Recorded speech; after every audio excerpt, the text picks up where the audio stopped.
Good afternoon, all my beauty professionals. I want to thank you for supporting my channel. Thank you for watching my videos. God bless you this week.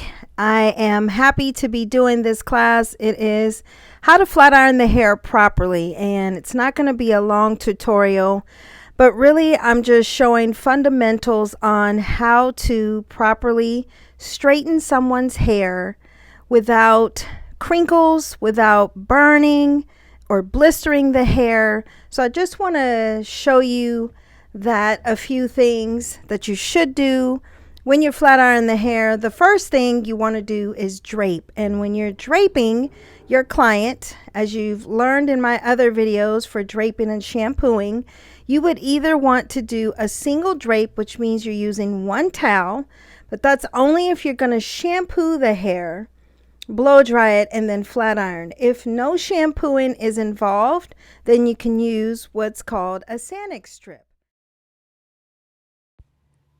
All right, so first thing I want you to know is that my subsections are between 1/2 inch to 1/4 inch thin. The thicker the hair, the thinner the hair should be subsectioned. And what I'm showing you right now is sometimes that's how someone flat irons the hair with the rat tail comb under the hair, and then they flat iron down the hair strand.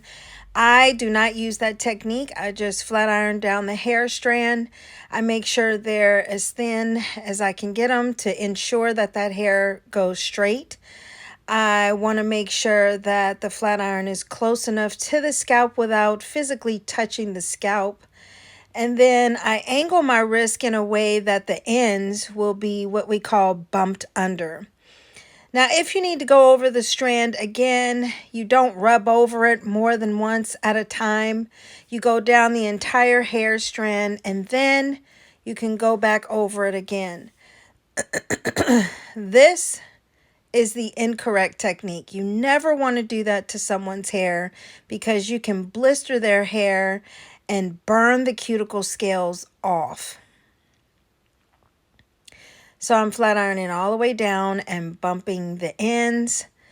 And one thing I wanted to tell you is that it's the little things that make a huge difference in your service.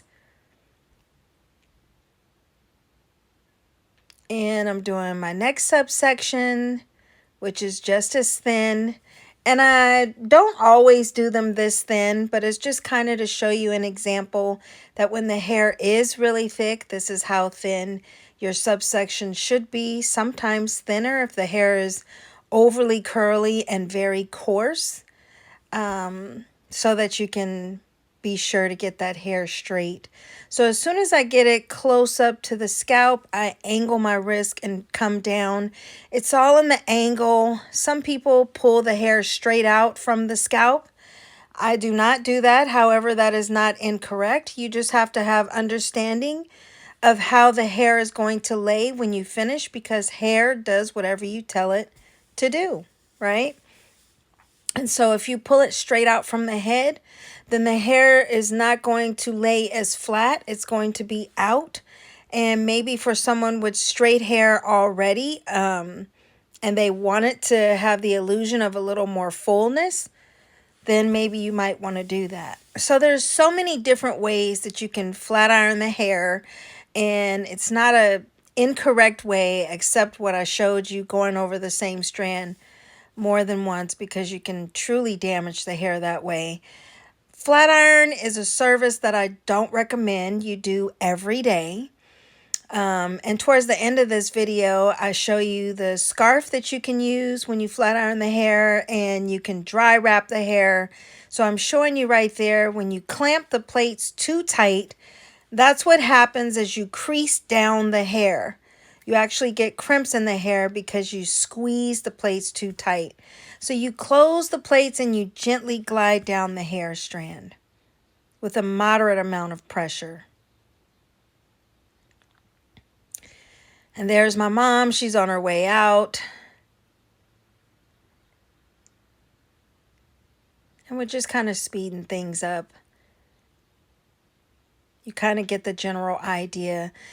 Now, at first, what I had done is I had curled her hair with the flat iron, and I thought that would be fun to show you, but then I didn't like the way the hair came out. So now I'm flat ironing over the curls that I made with the flat iron to straighten it out. And I'm just doing some touch-ups because now her hair is already cut. I did not cut this mannequin. And this was one that I had from my job when we were working at home. So some of her ends are kind of messed up. So I just had to do some touch-ups and kind of re-bump over the ends at the bottom. But overall, her hair came out nice and smooth. And her hair was finger waved prior to this, at least on the top of her head. So I had to kind of comb that out because I did not shampoo and blow dry her hair. Maybe I was a little lazy today, but I just combed that out and kind of flat ironed. So I'm doing my final touches. And just a couple of reminders, please remember, little things like draping your client is so important because you are letting that person know that you care about their well-being when you're servicing them. Too many times do I see now hairstylists shampooing clients with no drape on, and then to use hot tools with no drape is really a no-no, especially when you're starting out. So I'm telling you this because as an educator, when you are just starting out, you want to develop good habits so you can go into the salon with good habits, not follow other people. And the more you do and practice your good habits, you get faster with it. So don't worry about speed, and it's faster to not drape your client. Of course it is. But then it's going to be that one client that you drop that hot flat iron on her shoulders and burn her. Then you'll think about what you've been taught in school, hopefully the proper way, which is to drape. Now, technically, the drape that I should have used was a cloth drape. I have to invest into one of those. I don't have one of those, but some drape is better than none. A styling cape, waterproof drape, whatever it is. But technically, with hot thermal tools, you would use a cloth drape. So overall, what do you think? Please feel free to leave comments. Feel free to ask questions. Anything that you want to know about hair, skin, or nails, please feel free to ask. If you have any requests, I would love to do a video. That's what I'm here for.